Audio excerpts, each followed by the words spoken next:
Abasajja abagambibwa okufera omukazi Nabulime Anet ne bamubaka obukadde 7 nga bamulimbirimbi nga balina amayembe agagenda okumutta n'omwami we baleeteddwa mu kkooti y'e Nabweru okuvunaanibwa ogw'obufere. Bano okuli Haji Muhammad Sekiranda eyeeyita omusawo Muganda, Baseke Ali ne Charles Ssenyonyi basimbiddwa mu maaso g'omulamuzi ow'eddaala erisooka Mbabazi Edith era ng'ono asabye Nabulime annyonnyole kkooti engeri abantu bano gye bamuferamu. Nabulime alumiriza Baseke Ali okukyusakyusa amannya ng'oluusi yeeyita Musa Kibirige ng'ono yamuwa amagezi g'okutunda emmotoka ye era n'amutegeeza nti alina mukwano gwe Haji Sekiranda ayinza okugimutundira amangu.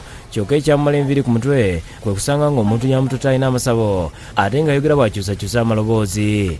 Abasirikale b'e Kawempe balondoola omusango ogwo ne balyoka bakwata abasajja abo bonna nga mubalabye era be baali abafere abantuusa ku kino.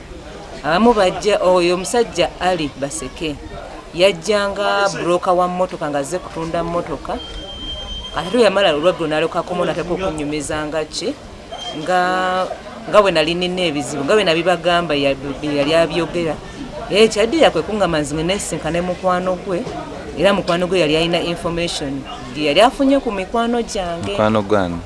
Mukwano gwe Sekiranda Muhammad.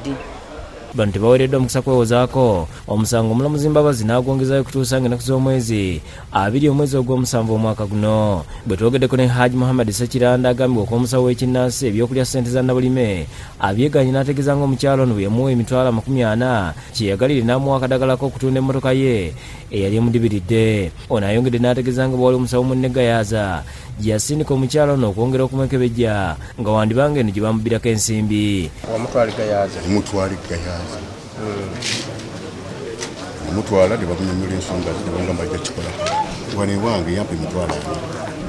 Baseke yakola nkayungiriza omukyalo ono n'abasawo kkooti oluwedde adduse buddusi. Charles Ssenyonyi naye agambibwa okuba mu lukwe luno ategeeza nga ye Nabulime bwe yamuwanga obw'ensimbi okuzitwala naye nga ebyokuzirya teyabiriimu. Ffenna tetwaliyo mbu yazisulanga mu kateni emiliyoni 7.